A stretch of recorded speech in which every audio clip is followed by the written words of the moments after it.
வணக்கம் ஃப்ரெண்ட்ஸ். ஐயனார் துணை சீரியலில் இன்னும் எபிசோடில் என்ன நடக்குதுன்னு ஒரு நட பார்த்துட்டு வரலாம் வாங்க. வானதி மீட்டப் சாட்டப்லாம் முடிஞ்சுட்டு பாண்டியை தேடி கடைக்கு வர்றாங்க. பாண்டி பாண்டின்னு கூப்பிட்டு பார்க்குறாங்க.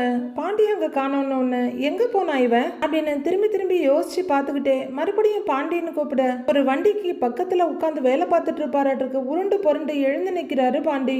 இங்கே தான் இருக்கிறியா? இங்கே தான் இருக்கேன்னு சொன்னா உனக்கு என்ன அப்படின்னு எரிஞ்சு விழுற வானதி. உனக்கு கொஞ்சமாவது அறிவு இருக்கா? ஃப்ரெண்ட்ஸ் மீட்டுன்னு சொல்லி தானே உன்னை கூப்பிட்டேன். நீ பாட்டுக்கு வந்துட்டு பாதியிலேயே கிளம்பி போனா என்ன அர்த்தம்? என் ஃப்ரெண்ட்ஸ் எல்லாம் என்ன ஒரு மாதிரியா பேசுறாங்க. ஏற்கனவே உன்னை பத்தி சரியா நினைக்க ஒண்ணுமே இல்லை, இப்ப இது வேற சேர்ந்துருச்சு அப்படின்னு வானதி கத்துன்னு கத்திக்கிட்டு இருக்க. சரியானது ஒன்றும் இல்லைன்னா புரியலையேங்கிறாரு பாண்டி. ஆமா பாண்டி, இன்னைக்கு நீ எப்படி இருந்தன்னு உனக்கு தெரியாதா? உன் பாய் ஃப்ரெண்ட் பேசவே மாட்டேங்கிறாரே, ஆனா நீ பயங்கரமா பேசுறியே.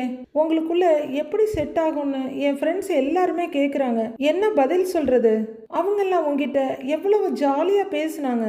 நீ தான் ஒரு அங்கிள் வைப்பு கொடுத்த அப்படின்னு வானதி கத்தி தீக்குறாங்க. எனக்கு எவ்வளவு கஷ்டமா இருந்துச்சு தெரியுமா அப்படின்னு வானதி சொல்ல, போதும் வானதி, நீ பாட்டுக்கு இஷ்டத்துக்கு என்ன வேணும்னாலும் பேசலான்னு பேசாத அப்படின்னு பாண்டி சொல்ல, ஓ தப்பெல்லாம் பண்ணிட்டு உனக்கு கோபம் வேற வருதோ அப்படின்னு வானதி மறுபடியும் கத்துறாங்க. நான் என்ன தப்பு பண்ணேன்? நீ கூப்பிட்டப்பயே நான் வரலன்னு தானே சொன்னேன். நீ ஃபோர்ஸ் பண்ணி கூப்பிட்டதுனால தான் வந்தேன். நான் வந்ததுக்கு அப்புறம் அவங்க என்ன பார்த்து கிண்டல் பண்ணி சிரிச்சிட்டு இருக்கிறாங்க. அப்ப நீ எனக்கு சப்போர்ட் தானே பண்ணி இருக்கணும். நீயும் அவங்க கூட சேர்ந்து சிரிக்கிற.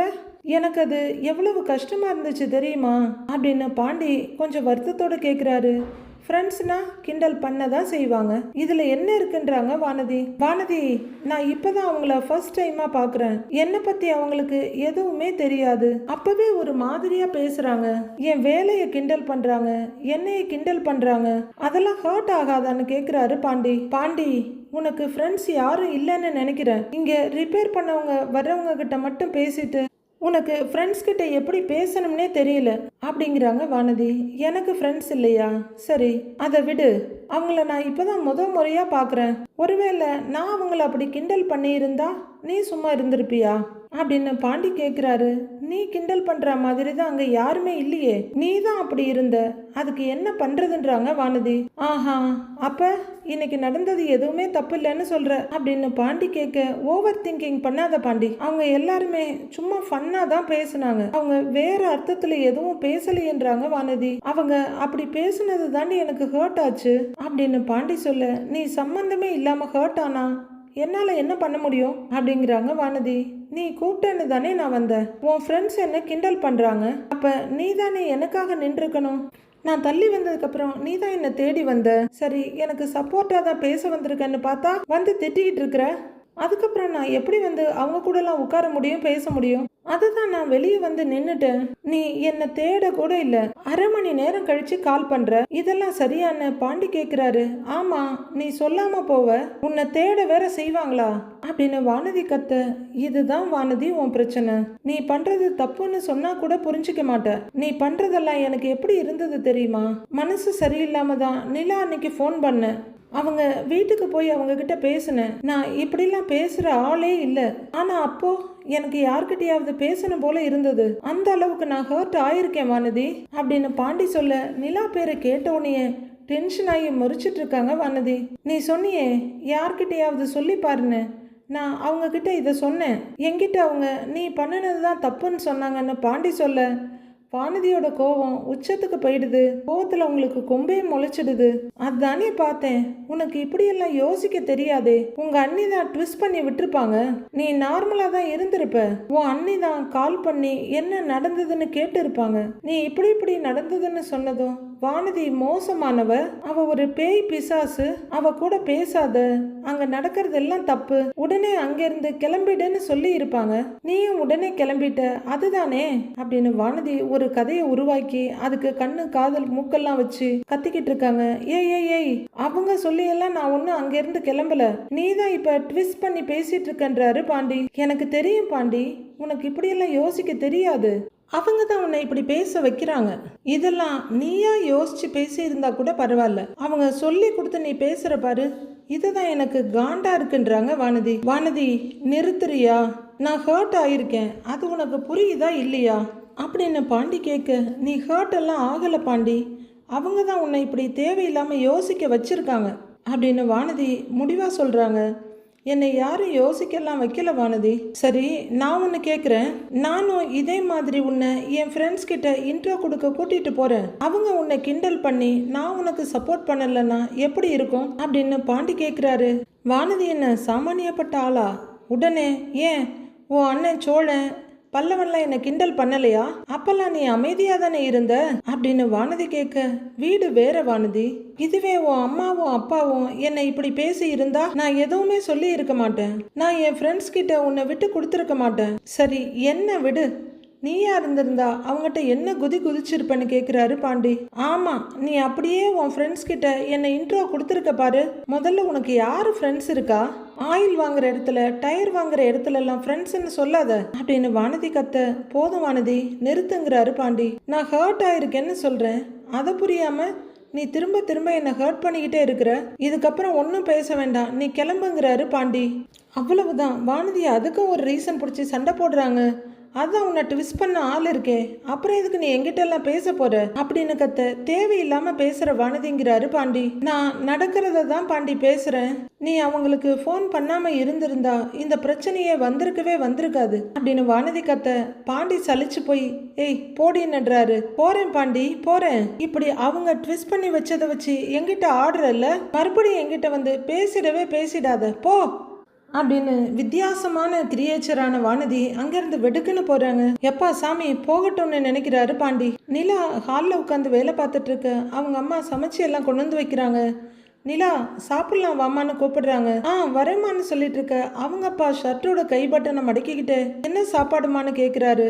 அவளுக்கு நெய் தோசை பிடிக்கும் இல்லைங்க, அவளுக்காக நெய் தோசை போட்டு வச்சிருக்கேன்றாங்க தேனு. அப்படின்னா இன்னொரு தோசை எக்ஸ்ட்ராவா போட்டுடு. நிலா அங்க ஒழுங்கா சாப்பிட்டுருப்பாளா இல்லையான்னு தெரியலங்கிறாரு அவங்க அப்பா. அப்பா நீங்க தான் அங்க சாப்பிட்ருக்கீங்கல்ல, அண்ணன் எவ்வளவு நல்லா சமைப்பார்னு உங்களுக்கே தெரியும்ல, அதெல்லாம் நான் அங்க நல்லா தான்ப்பா சாப்பிட்டேன்றாங்க நிலா. ஐயோ, அந்த வீட்டை பத்தி பேசினாலே அந்த வீட்டு பாத்ரூம் தான் என் கண்ணுக்கு முன்னாடி வருது. என்ன பாத்ரூமோ அது, சி அப்படின்னு தேனு அவர் பக்கத்துல உட்காடுறாங்க. வந்ததுல இருந்து அந்த வீட்டு பாத்ரூமை பத்தியே பேசிட்டு இருக்கிற அப்படின்னு அவங்க அப்பா கேட்க, ஏன்னா அந்த பாத்ரூமை நான் பார்த்ததுல இருந்து அந்த அளவுக்கு கன்றாவியா இருந்துச்சு, மனுஷன் யாராவது யூஸ் பண்ணுவானா அந்த பாத்ரூமை? ஐயோ அப்படின்னு சலிச்சுக்கிட்டு அவங்க அம்மா முகத்தை திருப்பிக்க, நிலா அதுவரெல்லாம் அமைதியாக கேட்டுட்டு இருந்தவங்க அம்மானு கூப்பிடுறாங்க. அவங்க தான் எனக்காக தனியாக ஒரு பாத்ரூம் கட்டி கொடுத்துருக்காங்கல்ல, நீயும் தானே அதை பார்த்த, அப்புறம் ஏன் அதையே சொல்லிட்டு இருக்கன்னு நிலா கேட்குறாங்க. அவ பாத்ரூமை பார்த்து ஷாக் ஆன மாதிரி நானும் உன்னை பார்த்து ஷாக் ஆயிட்டேமாங்கிறாரு அவங்க அப்பா.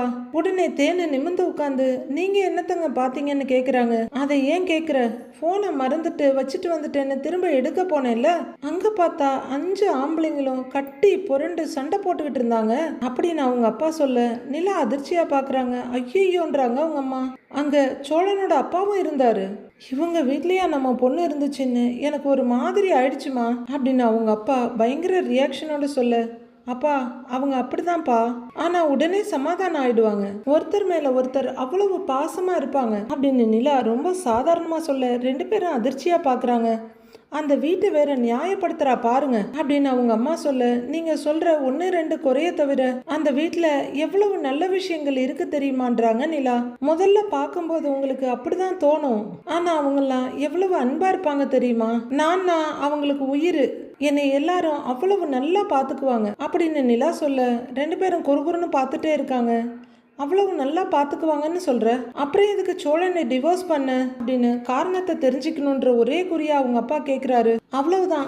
நார்மலா பேசிட்டு இருந்த நிலா அப்படியே திடுக்குன்னு பாக்குறாங்க. ஏன்னா உண்மையை சொல்ல வந்தா கல்யாண கதை தெரிஞ்சிருமேன்னு உடனே பேச்சை மாத்துறதுக்காக, அப்பா ஃபர்ஸ்ட் டைமா நான் ஒரு ப்ராஜெக்ட் எடுத்து தனியா பண்றேன்னு சொன்னேன்ல, அந்த ப்ராஜெக்ட்டுக்கு நான் மாடல் பண்ணியிருக்கேன் பாக்குறீங்களான்னு கேட்குறாங்க நிலா. அவங்க அப்பாவும் வேற வழி இல்லாம அப்படிங்கிறவரு, பாரு எப்படி பேச்சு மாத்துறான்னு சொல்றாள பாரு அப்படின்னு அவங்க அம்மா ஒரு பார்வை பாக்குறாரு. அடுத்து அவங்க 2 பேரும் பார்க்க நிலா ரொம்ப சீரியஸா அவங்க உருவாக்கி இருக்க மாடலை எக்ஸ்பிளைன் பண்ணிட்டு இருக்காங்க. சொல்லி முடிச்சுட்டு, இந்த ப்ராஜெக்ட் கூட சேரன் தான் வாங்கி கொடுத்தாரு, சூப்பர் ப்ராஜெக்ட் பா அப்படின்னு நிலா சொல்ல, இதுதான் உன் வேலையாமா அப்படின்னு அவங்க அப்பா கேட்குறாரு.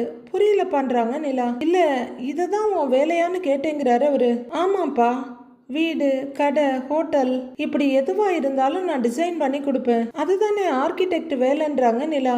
இத நம்ம ஊர்ல கொத்தனாருங்க மேஸ்திரிங்களே பண்ணுவாங்களே நிலா அப்படின்னு அவங்க அம்மா கேட்க நிலாவுக்கு முகம் டக்குன்னு சுருங்கி போயிடுது. அது வேற இது வேறம்மா. நாம கொடுக்குற டிசைனை வச்சு தான் இன்ஜினியர் பிளான் பண்ணுவாங்க. அவரு பிளான் பண்றதை வச்சு தான் கொத்தனாரும் மேஸ்திரியும் வீடே கட்ட ஆரம்பிப்பாங்க. இன்னைக்கு ஆர்கிடெக்டுக்கெல்லாம் எவ்வளவு டிமாண்ட் இருக்கு தெரியுமா அப்படின்னு நிலா சொல்ல, ஓ அப்படின்னு ஆச்சரியமா பாக்குற அவங்க அப்பா, சரி சரிம்மா, உனக்கு இதுதான் வேணும்னா நம்ம ஊர்லயே எத்தனையோ பேர் கட்டுறாங்களே, அங்க வந்து இதெல்லாம் பண்ணலாமேன்னு அவங்க அப்பா கேக்குறாரு. இது வரைக்கும் நான் இதை பத்தி உங்ககிட்ட சொன்னதே இல்லையா? நீங்க தான் கேட்கவே இல்லை. கல்யாணம் பண்ணியே ஆகணும்னு ஏற்பாடெல்லாம் பண்ணினீங்களே, மறந்துட்டீங்களான்னு நிலா கேக்குறாங்க. சரிம்மா, இப்ப எதுக்கு பழைய கதையெல்லாம் அப்படின்னு ஜகா வாங்குற அவங்க அப்பா, இப்ப நீ ஒரு வார்த்தை சொல்லு. ஊர்ல யாரு வீடு கட்டினாலும் சரி, கடை கட்டினாலும் சரி, அதுக்கான டிசைனை நீயே பண்ற மாதிரி பாத்துக்கலாம் என்ன அப்படின்னு அவங்க அப்பா ஆர்வமா கேக்குறாரு. நிலா யோசிக்கிறாங்க.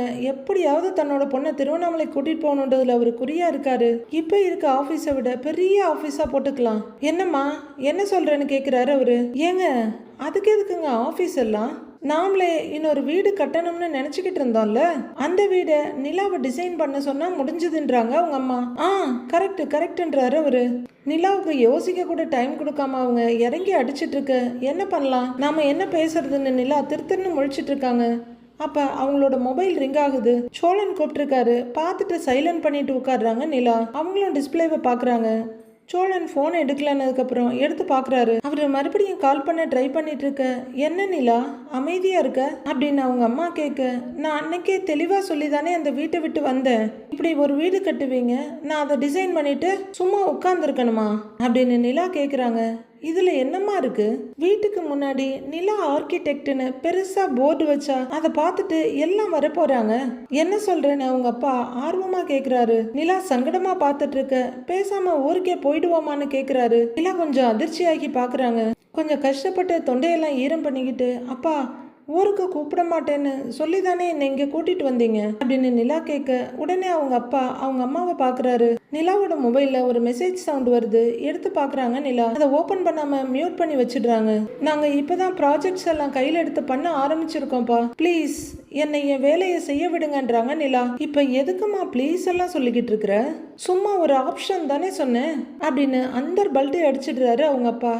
ஆமாம் ஏதோ சொன்னியே, மூட் போர்டா, அதை காமி காமி அப்படின்னு நிலாவோட மைண்டை மாற்றுறதுக்கு முயற்சி பண்ணுறாரு அவங்க அப்பா. நிலாவும் அவங்க ரெண்டு பேரையும் அழுத்தமாக ஒரு பார்வை பார்த்துட்டு லேப்டாப்பை மறுபடியும் அவங்க சைட் திருப்புறாங்க. அவங்க ரொம்பவே இன்வால்வ் ஆகி இன்ட்ரெஸ்டாக சொல்லிட்டு இருக்க. மறுபடியும் சோழன் கால் பண்ணுறாரு. அதை சைலண்ட் பண்ணி எடுத்து கமுத்து வச்சிடுறாங்க நிலா எக்ஸ்பிளைன் பண்ணிட்டு இருக்க. அவங்க அப்பா ஏதோ யோசிச்சுட்டு எங்கேயோ பார்த்துட்டு இருக்க. அப்பா கவனிக்கிறீங்களான்னு நிலா கேட்குறாங்க.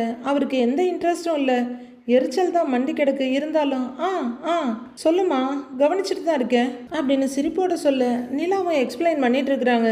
நைட் ஆகுது. நடேசன் சைக்கிளை ஓட்டிட்டு வந்துட்டு இருக்காரு. அவரு ரோட்ல கொஞ்ச தூரம் வந்துட்டு இருக்க. உட்கார்ந்துருந்த 2-3 பேர் எழுந்து, யோ நடேசா நில்லையா அப்படின்னு வேகமா வர அவரும் நிக்கிறாரு. அதுல அந்த டீ கடைக்காரரும் இருக்காரு. என்ன நடேசா, உன் மருமக வீட்டை விட்டு போயிடுச்சு போல அப்படின்னு கேட்க, அவரும் சைக்கிளை நிறுத்திட்டு, ஏண்டா உங்களுக்கெல்லாம் வேற வேலையே இல்லையா? என் வீட்டில் கேமரா வச்சு மைக் வச்சு வேவு பார்க்கறது தான் உங்கள் வேலையா அப்படின்னு அவரு கோவமாக கேட்குறாரு. என்ன பண்ணுறது, நீ தான் ஊருக்குள்ளேயே அவ்வளவு ஃபேமஸாக இருக்கியே. ஆனால் உன் வீட்டு ராசி அவ்வளவு ஸ்ட்ராங்குப்பா. கொஞ்ச நாள் சோழன் பொண்டாட்டி வீட்டில் இருந்ததும் நாங்கள்லாம் கூட வீட்டோட சாபம் தான் சரியாயிடுச்சுன்னு நினச்சோம் இல்லை அப்படின்னு பக்கத்தில் இருக்கவன்ட்ட கேட்க, ஆமாம் நாமளும் அப்படிதானே பேசிக்கிட்டு இருந்தோம். ஆனா கடைசியில உன் வீட்டோட ராசி தாயா ஜெயிச்சிருக்கு அப்படின்னு அந்த ஆள் சொல்றாரு. கிழிச்சிருக்குன்னு நடேசன் கோமா கத்த, நீ ஒத்துக்கலனாலும் அதுதானேப்பா உண்மை. இதோ சேரன் கல்யாணம் மேடை வரைக்கும் வந்துச்சு, நின்னு போச்சு. இப்ப சோழன் பொண்டாட்டி ஊட்ட விட்டு போயிடுச்சு. நாங்க ஒண்ணு இல்லாததெல்லாம் சொல்லலையேன்றாரு இன்னொருத்தர். ஓ சார், எங்க வீட்டை பத்தி இவ்வளவு பேசுறீங்களே, உன் பொண்ணு காலேஜுக்கு போயிட்டு நேரா உன் வீட்டுக்கா வருதுன்னு கேக்குறாரு நடேசன். ஆமா அப்படின்னு அவர் சொல்ல, நினைச்சுக்கிட்டு நீ அங்க ஆட்டோ ஸ்டாண்ட்ல நின்னு ஈன்னு பல்ல காட்டி ஒரு ஆள்கிட்ட பேசிக்கிட்டு இருக்குது. நீ வேணா போய் பாரு, நான் எழுதி தரேன். ஒரு நாள் இல்ல ஒரு நாள் உன் பொண்ணு அந்த ஆட்டோ டிரைவரை கூட்டிக்கிட்டு ஓடி போக போகுதா இல்லையான்னு பாரு அப்படின்னு நடேசன் சொல்றாரு. இதுதான் வேலையில போற ஓனான பிடிச்சி காதுக்குள்ள போட்டுக்கிறதுன்னு மாதிரி சொல்லுவாங்க. அவர் பாட்டுக்கு சிவனேன்னு போயிட்டு இருந்தவரை கூப்பிட்டு வச்சு வம்பு வளர்த்து இப்ப வாங்கி கட்டிட்டு இருக்காங்க. என்னையா நடேசா இப்படியெல்லாம் பேசுற? தேவையில்லாம என் பொண்ணை பத்தி எல்லாம் பேசுன அப்புறம் நடக்கிறதே வேற அப்படின்னு அவரு விரல நீட்டி மிரட்டுறாரு. சாருக்கு கோவம் வருதா அப்படின்னு நடேசன் கேட்க ஆமான்றாரு. ஏண்டா உன் வீட்டை பத்தி பேசுனா உனக்கு கசக்கும், என் வீட்டை பத்தி பேசுனா எனக்கு இனிக்குமான்னு கேக்குறாரு நடேசன். உடனே டீ கடைக்காரரு இவனோட திமிரு தான் ஐயா, இவன் வீடு அப்படி கிடக்கு அப்படின்னு சொல்ல பக்கத்துல இருக்கவரு ஆமா ஆமாங்கிறாரு. ஏய் யாருக்குடா திமிரு? யாருக்குடா? சும்மா போறவனை கூப்பிட்டு பம்பு இழுத்துக்கிட்டு என்ன விளையாடுறீங்களா? வகுந்து போடுவேன் வகுந்து அப்படின்னு நடேசனும் ஸ்டாண்ட போட்டுட்டு கோவமா திட்ட. என்னையா வகுந்துடுவ அப்படின்னு ஒரு ஆள் சண்டைக்கு வர, ஆளுக்கு சண்டைக்கு வர்றாங்க. 3 பேரும் சேர்ந்து நடேசனை திட்டி மேலே கைய வைக்க அவரும் அந்த பொண்ணோட அப்பாவை கொத்தா சட்டையை பிடிச்சிடுறாரு. ஒரே தள்ளுமுள்ள ஆயிடுது. அப்போ அந்த வழியா வண்டியில போன சோழன் இதை பார்த்துட்டு படக்குன்னு நிறுத்திட்டு வந்து உள்ளார வந்து தள்ளி விட்டுட்டு யோ என்னையா என்ன பிரச்சனை? என்னண்ணா உன் பிரச்சனை அப்படின்னு கேட்குறாரு அந்த வளர்ந்த ஆள்கிட்ட. அது அந்த பொண்ணோட அப்பாட்ட. உன் பொண்டாட்டி வீட்டை விட்டு போயிடுச்சு, மறுபடியும் அந்த வீடு பொம்பளைங்க இல்லாத வீடாயிடுச்சுன்னு அதை பத்தி கேட்டுக்கிட்டு இருந்தோம். கேள்விப்பட்டதை தான் கேட்டோம். அதுக்கு இந்த ஆள் எங்ககிட்ட சீறிக்கிட்டு வர்றான் அப்படின்னு அந்த ஆள் சொல்றாரு. ஏய் இப்படியே பேசிக்கிட்டு இருந்தேன்னு வை, எதையாவது எடுத்து மண்டை கிண்டையெல்லாம் உடச்சு போடுவேன், ஆம்பளையே இல்லாத வீடா மாத்தி போடுவேன் பார்த்துக்குவோம் வீட்டை அப்படின்னு நடேசன் திட்ட. ஒரு நிமிஷம் இருங்களேன் நான் பேசிக்கிறேங்கிறாரு சோழன். இங்க பாருங்க அவ அம்மா அப்பா வீட்டுக்கு போயிருக்கா, அடுத்த வாரம் வந்துருவா அப்படின்னு சோழன் சொல்ல. இல்ல வரமாட்டாங்கன்னு கேள்விப்பட்டோங்கிறாரு டீ கடைக்காரரு. அப்படியே வரலன்னாலும் அது ஏன் பிரச்சனை, உங்களுக்கு என்னங்கிற அப்படின்றாரு சோழன். அப்படி இல்லப்பா, உங்க வீட்டு சாபம் உங்களை இப்படி விடாம துரத்துதேன்னு சாதாரணமா தான்ப்பா கேட்டோம் அப்படின்னு அந்த பொண்ணோட அப்பா சொல்ல. நீங்களாம் வாய வச்சுட்டு சும்மா இருந்திருந்தா அவர் என்ன சொல்ல போறாருன்னு கேட்குறாரு சோழன். இந்த விஷயத்தெல்லாம் விட்டுட்டு வேற வேலையை பாருங்க, போங்க அப்படின்னு சோழன் சொல்ல நடேசன் தீராத கோவத்தோட வகுந்துடுவேன் பார்த்துக்கன்றாரு. எங்க அடி பார்க்கலாம் அப்படின்னு அந்த ஆளும் சீறிக்கிட்டு வர மறுபடியும் ஒரு கசாமுசா சோழன் உள்ளர போந்து நகர்த்தி விட்டுடுறாரு. நான் தான் சொல்லிட்டு இருக்கேன்ல தயவு செஞ்சு போங்க அப்படின்னு எரிச்சலோட சோழன் சொல்றாரு. உன்ன கையை ஓங்குற உன்ன அப்படின்னு அந்த பொண்ணோட அப்பன் திட்ட. போடா அப்படின்னு நடேசன் திட்ட. சோழா உங்க அப்பா கிட்ட சொல்லி வை அப்படின்னு அந்த ஆள் சொல்லிட்டு இருக்காரு. சொல்லி வை போய் அந்த ஆட்டோக்காரங்கிட்ட சொல்லி வை போ அப்படிங்கிறாரு நடேசன். பாரு கையை ஓங்குறான், என் பொண்ணை பத்தி தப்பா பேசுறான் அப்படின்னு அந்த ஆள் சொல்லிட்டு இருக்க. டேய் போடா, இருக்கதாண்டா சொல்றேன் போடா அப்படிங்கிறாரு நடேசன். நான் பாத்துக்கிறேன் நீங்க போங்கண்ணே அப்படிங்கிற சோழன் அவங்கள அனுப்பிட்டு நடேசன் கிட்ட வர்றாரு. இவங்களெல்லாம் பத்தி தெரியாதா, பேசுனா பேசிட்டு போகட்டும்னு விட வேண்டியது தானே அப்படிங்கிறாரு சோழன். பேசுனா பேசிட்டு போகட்டும்னு விட்டுற வேண்டியதா? அப்படியெல்லாம் விட்டுக்கிட்டு இருந்தா இவனுங்கெல்லாம் தூக்கி முழுங்கிடுவானுங்க நம்மள அப்படிங்கிறாரு நடேசன். சரி விடுங்க. ஆமா அவங்க சொல்ற மாதிரி நம்ம வீட்டுக்கு சாபம் இருக்குன்னு நினைக்கிறீங்களான்னு சோழன் நடேசன் கிட்ட கேட்கிறாரு. நம்ம வீட்டுல நடக்கிறதெல்லாம் பார்த்தா சாபம் இருக்கிற மாதிரி தான் தெரியுது, அதனால தான்டா நிலா வீட்டை விட்டு போயிருச்சு அப்படிங்கிறாரு நடேசன். சோழன் நெத்தியில் அடிச்சுக்கிட்டு உங்ககிட்ட போய் கேட்டேன் பாருங்க, நிலா ஒண்ணு வீட்டை விட்டெல்லாம் போகல, அவ அடுத்த வாரம் வீட்டுக்கு வந்துருவாங்கிறாரு சோழன். ஓ அடுத்த வாரம் நிலா வீட்டுக்கு வந்துருவான்னு நெசமா தான் சொன்னியா? ஹே அதெல்லாம் அவ வரமாட்டா, அவ அம்மா அப்பாலாம் அப்படிலாம் விட்டுற மாட்டாங்க அப்படின்னு நடேசன் சொல்ல. இப்ப சோழன் டென்ஷன் ஆயிடுறாரு. யோ அமைதியா இருந்துக்க, இல்ல நான் கடுப்பாயிடுவேன்றாரு அவரு. ஆஹா அடுத்த வாரம் நிலா வந்துருவான்னு பகல் கனவு கண்டுகிட்டு இருக்கிறியா? அப்படியே வீட்டு வாசலையே பார்த்துக்கிட்டு உட்காந்துரு. ஒன்னு சொல்றேன்டா, நிலா போனவ தான், வந்த பொண்ணை வச்சு வாழ்றதுக்கு துப்பு இல்ல, பேச வந்துட்டான் பேச்சு அப்படின்னு நடேசன் சொல்ல. சோழன் பயங்கர டென்ஷன் ஆகுறாரு. யோ இப்படியே பேசிக்கிட்டு இருந்த அந்த கும்பலை கூப்பிட்டு விட்டு அடிச்சு சாகடிக்க சொல்லிடுவேன், அவங்களும் திருமணம் வரைக்கும் தான் போயிருக்காங்கன்றாரு சோழன். ஆமா அவங்க பெரிய ஏவன் அக்யூஸ்டு, அவனுங்கெல்லாம் ஒழுங்கா கோழிய கூட பிடிக்க மாட்டானுங்க, போடா அப்படின்னு சைக்கிளை தள்ளிட்டு போயிட்டே இருக்காரு நடேசன். சோழன் டென்ஷன்ல நெத்தியை பிடிச்சிட்டு நிக்கிறாரு. இங்க நிலாவோட அம்மா வாட்டர் ஜக்ல இருந்து டம்ளர்ல தண்ணியை ஊத்திட்டு இருக்க ஃபோனில் பேசிக்கிட்டே வர்றாரு அவங்க அப்பா. நான் மறுபடியும் கூப்பிடுறேன் அப்படின்னு அவர் பேசிக்கிட்டு வருவே டோர் பெல் ரிங் ஆகுது. போய் கதவை திறக்க சேரன் வர்றாரு. வாங்க தம்பி வாங்கன்றாரு அவங்க அப்பா. வணக்கம் சார் நல்லா இருக்கீங்களா அப்படின்னு சேரன் கேட்டுக்கிட்டே உள்ளர வர அவங்க அம்மா முகத்தை சுருக்கிட்டு பாக்குறாங்க. இவன் ஒருத்தன் தான் கம்மியா இருந்தான், இவனை வந்துட்டானா அப்படின்னு அவங்க எரிச்சலா பாத்துக்கிட்டு இருக்க. வாங்க தம்பி நல்லா இருக்கேன் வாங்கன்னு அவங்க அப்பா உள்ளர கூட்டிட்டு வர்றாரு.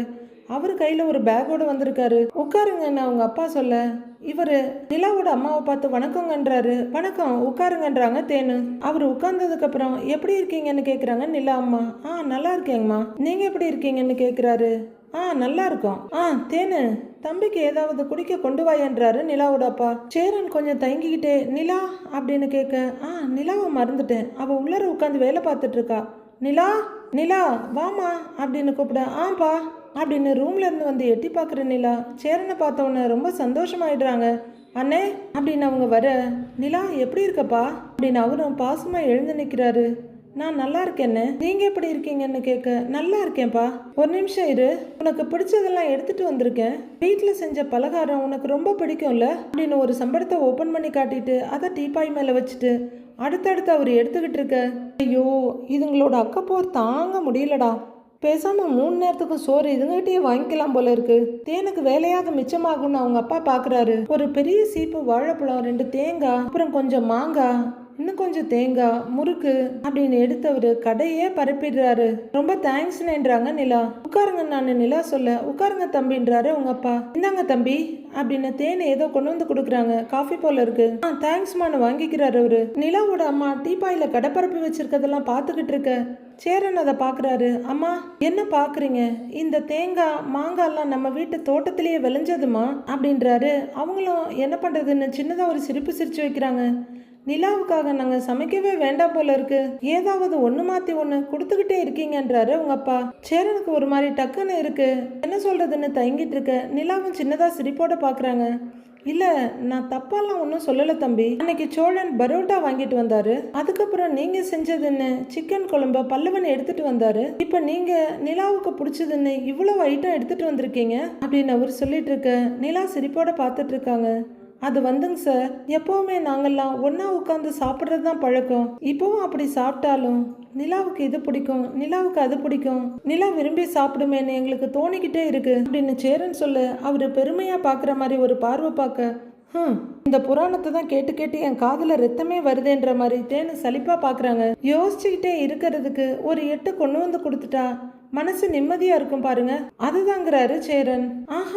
நான் ஒன்னும் தப்பாலாம் சொல்லல தம்பி, என் பொண்ணு மேல நீங்க இவ்வளவு பாசமா இருக்கிறது எனக்கு ரொம்ப சந்தோஷமா தான் இருக்கு, நீங்க எப்ப வேணும்னாலும் இங்க வரலாம் போலாம், இத உங்க வீடு மாதிரி நினைச்சுக்கங்கன்றாரு உங்க அப்பா. சரிங்க சார்னு சேரன் சொல்ல, நல்லா கம்ஃபர்டபுளா உட்காருங்க தம்பின்றாரு அவரு. சரிங்க சார் அப்படின்னு அவரும் நுனி சோஃபால இருந்து கொஞ்சமா நகர்ந்து பின்னாடி உட்காந்துக்கிறாரு. சாப்பிடுங்க அப்படின்னு நிலாவோட அப்பா சொல்ல அவரு காஃபியை குடிக்க போறாரு. நிலா இங்க வந்ததுல இருந்து உங்க வீட்டை பத்தியே தான் பேசிட்டு இருக்கிறா, இங்க உங்களை பத்தி பேசுற மாதிரி அங்க எங்களை பத்தி எல்லாம் பேசுவாளான்னு கேக்குறாரு உங்க அப்பா. அதெல்லாம் நிறைய பேசுங்க சார் அப்படின்னு சேரன் சொல்ல, அப்படியா, அப்படின்னு அவங்க அப்பா பெருமையா மகளை பார்க்க நிலாவும் ஆமாம் பண்ற மாதிரி சிரிப்போட பாக்குறாங்க. ஏதாவது விசேஷம் வந்துட்டா போதும், எங்க வீட்டுல இப்படி கொண்டாடுவோம் அப்படி கொண்டாடுவோம், இங்க எல்லாரையும் உட்கார வச்சு கதை மாதிரி சொல்லும் அப்படின்னு சேரன் ரொம்ப சந்தோஷமா சொல்ல அவங்க அப்பா சந்தோஷமா சிரிக்கிற மாதிரி சிரிச்சுக்கிறாரு. நிலாவும் சிரிப்போட பார்த்துட்டு இருக்க, இவ்வளவு சந்தோஷமா இருந்துட்டு இப்படி பிரிஞ்சிருக்கீங்களேன்னு எனக்கும் வருத்தமா இருக்குங்க சார், நீங்க சீக்கிரமே நிலாவை புரிஞ்சுக்கிட்டு அவ கூட சேரணும்னு நான் சாமியெல்லாம் வேண்டி இருக்கேன், இன்னைக்கு தான் நடந்திருக்கு அப்படின்னு சேரன் சொல்ல அவங்க அப்பா கொஞ்சம் பாக்குறாரு. ஆமா, நீ வேணும்னு சாமி நேரடியா வந்து இறங்கி அருள் கொடுத்துருச்சு, ஏன்பா நீ வேற அப்படின்னு எரிச்சலோட பார்த்துட்டு இருக்காங்க தேனு. நிலா, நீ நினைச்ச மாதிரி உங்க அப்பா அம்மா கூட சேர்ந்துட்ட, இப்ப சந்தோஷம் தானேம்மா அப்படின்னு கேட்க, சந்தோஷம் தானே அப்படின்றாங்க நிலா. அப்பா, நான் நம்ம அண்ணனை மிஸ் பண்ணும் போதெல்லாம் சேரன்னு என் சொந்த அண்ணே மாதிரி எல்லா விஷயத்துலையும் என் கூட இருப்பாரு அப்படின்னு நிலா சொல்ல, அப்படின்னு பாக்குறாரு. அது மட்டும் இல்லப்பா, அண்ணன் இல்லைன்னா எனக்கு அந்த நாளே ஓடாதுன்றாங்க நிலா. சேரனும் சந்தோஷமா சிரிக்கிறாரு. அவரும் பெருமையா பாக்குற மாதிரி தேனை பார்க்க, தேனு, ஐயோ இவங்க அலப்பறையை கூட தாங்கிக்குவேன், ஆனா நீங்க கொடுக்குற ரியாக்ஷன் இருக்கு பாருங்க, அதை தான் என்னால சகிச்சிக்க முடியலன்னு மாதிரி பாக்குறாங்க. காஃபியை குடிச்சு முடிச்சுட்டு, சரிங்க சார், நான் நிலாவை பார்த்துட்டு போலான்னு தான் வந்தேன், அப்படியே கிளம்புறேங்க சார் அப்படின்னு சேரன் சொல்ல, எங்க கிளம்புறீங்க, நான் உங்க வீட்டுக்கு வந்தா சாப்பிட்டுட்டு தான் போகணும்னு எப்படிலாம் கவனிக்கிறீங்க, உங்களை அப்படியெல்லாம் அனுப்ப முடியாதுன்றாரு அவரு. ஐயோ சார், அதெல்லாம் இருக்கட்டும் சார், வேண்டாங்க சார் அப்படின்னு சேரன் சொல்லிட்டு இருக்க, தேனு சாப்பாட்டை எடுத்து வைங்கிறாரு உங்க அப்பா. ஐயோ சார், வேண்டாங்க சார் அப்படின்னு சேரன் பரப்பரக்க, அதெல்லாம் நீங்க எதுவும் சொல்லக்கூடாது, சாப்பிட்டுட்டு தான் போகணும் அப்படின்றாரு அவங்க அப்பா. உங்களுக்கு எதுக்குங்க சார் கஷ்டம், நான் கிளம்புறேங்க சார்ங்கிறாரு சேரன். நாங்க சாப்பிட போற நேரத்துல தான் நீங்களே வந்தீங்க, வாங்கன்னு கூப்பிடுறாங்க தேனு. சேர்ந்து சாப்பிடலாம் வாங்க அப்படின்னு தேனு கூப்பிட, வாங்க தம்பி அப்படின்னு அவங்க அப்பாவும் எழுந்திருக்கிறாரு. அண்ணே வாங்கன்னு நிலா கூப்பிட அவரு தயங்கி பார்த்துட்டு இருக்காரு. அட வாங்க தம்பி அப்படின்னு அவங்க அப்பா கூப்பிட எழுந்து வந்துடுறாரு. அவரு கையை கழுவிட்டு வர நிலா டவல் கொடுக்குறாங்க. அவரும் டவல் வாங்கி தேங்க்ஸ் பண்ண கையை துடைக்கிறாரு. அடுத்து அவரு உட்கார நிலாவும் உட்காடுறாங்க. அண்ணே சாப்பாடு ஓகேவான்னு நிலா கேட்க, எல்லாமே நல்லா இருந்ததுப்பா, ஒரு நல்ல சைவ சாப்பாடு சாப்பிட்டு ரொம்ப நாளாச்சு. வீட்டில் பல்லவனும் சோழனும் எப்பவுமே நான்வெஜ் தான் கேட்பானுங்கன்னு, நம்ம எப்பவுமே நான்வெஜ் தான் பண்ணுவோன்னு சேரன் சொல்லிட்டு இருக்க அவங்க 2 பேரும் உட்காந்து பேசுறத பார்த்து தேனு செம்ம டென்ஷன் ஆயிட்டு இருக்காங்க. கூல் கூல் கூல் டவுன், சில்லாரு பார்த்துக்கலான்னு ஒய்ஃபோட கையை பிடிச்சி தட்டி கொடுக்குறாரு அவங்க வீட்டுக்காரரு. ஆமாண்ணே, இங்கே அப்படி இல்லை, ஷஷ்டி கிருத்திகன்னா இது எல்லாத்தையும் கரெக்டாக ஃபாலோ பண்ணுவாங்கன்றாங்க நிலா. விட்டா காலத்துக்கும் பேசிக்கிட்டே இருப்பாங்க, இரு அப்படின்னு அவங்க அப்பா ஜாடையா ஒரு பார்வை பார்த்துட்டு இவங்க கிட்ட வர்றாரு. அவர் பக்கத்துல வர சோழன் படக்குன்னு எழுந்து நிக்க நிலாவும் எழுந்து நிக்கிறாங்க. சார் சாப்பாடு ரொம்ப நல்லா இருந்துச்சுங்க சார் அப்படின்னு சேரன் சொல்ல, சரிப்பா சரிங்கிறாரு அவங்க அப்பா. நான் அப்படியே கிளம்புறேன்னு சேரன் சொல்ல, எப்படி போறீங்கன்னு கேட்குறாரு நிலாவோட அப்பா. மெயின் ரோடு வரைக்கும் நடந்து போய் அங்கேருந்து ஆட்டோ பிடிச்சி போயிடுறேங்கிறாரு சேரன். எதுக்கு நீங்க நடந்து போய்கிட்டு, நானே உங்களை டிராப் பண்றேன் அப்படின்னு நிலாவோட அப்பா சொல்ல, சும்மா போறவனை கூப்பிட்டு சோறு போட்டதே அதிகம், இதுல இவர் கொண்டு போய் வேற விடணுமாக்கும், இவருக்கே புத்தி கெட்டு போச்சோன்னு பாக்குறாங்க தேனும். ஐயோ ஏங்க சார் அதெல்லாம் வேணாங்க, உங்களுக்கு எதுக்குங்க சார் சிரமம், நானே போயிடுறேன்றாரு சேரன். சிரமம்லாம் ஒன்றும் இல்லை, எனக்கு வெளியே வேலை இருக்கு, உங்க வீட்டு வழியா தான் போறேன், அப்படியே உங்களை டிராப் பண்ணிட்டு போறேன் அப்படின்னு நிலாவோட அப்பா சொல்ல, நிலாவோட அம்மா தான் செம்ம காண்டோட பாக்குறாங்க. என்னம்மா அப்படின்னு நிலா கிட்ட கேட்க, ஆமாண்ணே நீங்க எதுக்கு நைட் டைம்ல அலையிறீங்க, அப்பா கூடவே போயிடலாம்லன்னு நிலா கேக்குறாங்க. சரிம்மான்னு தயங்கி தலையாடுறாரு சேரன். நிலாவோட அப்பா காரை ஓட்ட சேரன் பக்கத்துல உட்கார்ந்து இருக்காரு. அவரு சேரனை திரும்பி திரும்பி பார்த்துட்டு இருக்காரு. சேரனோட வீட்டுக்கிட்ட வந்ததும் அவர் காரை நிறுத்த சேரன் இறங்கி, சரிங்க சார் நான் அப்போ வரேங்க சார், ரொம்ப தேங்க்ஸுங்க சார்ன்னு சொல்லிட்டு 2 நடக்க ஆரம்பிக்க, தம்பி தம்பி ஒரு நிமிஷம்னு கூப்பிடுறாரு நிலா அப்பா. சேரன் நின்று பார்க்க அவரும் காரை ஓரமா நிறுத்திட்டு, தம்பி உங்ககிட்ட ஒரு விஷயம் கேட்கணும்னு நினைச்சேன் அப்படின்றவரு, வேலை எப்படி போயிட்டு இருக்குன்னு கேட்க, எனக்கு என்னங்க சார் நல்லா போயிட்டு இருக்குங்க சார்ங்கிறாரு சேரன். நல்லதுன்னு சிரிக்கிறவரு, நீங்க சிவில் இன்ஜினியரிங் படிச்சிருக்கீங்களான்னு கேட்கிறாரு. சார் நான் சிவில் இன்ஜினியர்லாம் இல்லைங்க சார், நான் ஸ்கூலே ஒழுங்கா படிக்கலங்க சார் அப்படின்னு சேரன் சொல்ல, அப்புறம் அப்படின்னு ஆச்சரியமா பாக்குறாரு நிலாப்பா. 12-13 வயசு இருக்கும்போது கட்டட வேலைக்கு சும்மா ஹெல்ப் பண்ணன்னு போனேன், அப்படியே சின்ன சின்ன வேலையெல்லாம் செஞ்சு கொஞ்சம் கொஞ்சமா கத்துக்கிட்டு இப்ப மேஸ்திரி ஆயிட்டேங்க சாருங்கிறாரு சேரன்.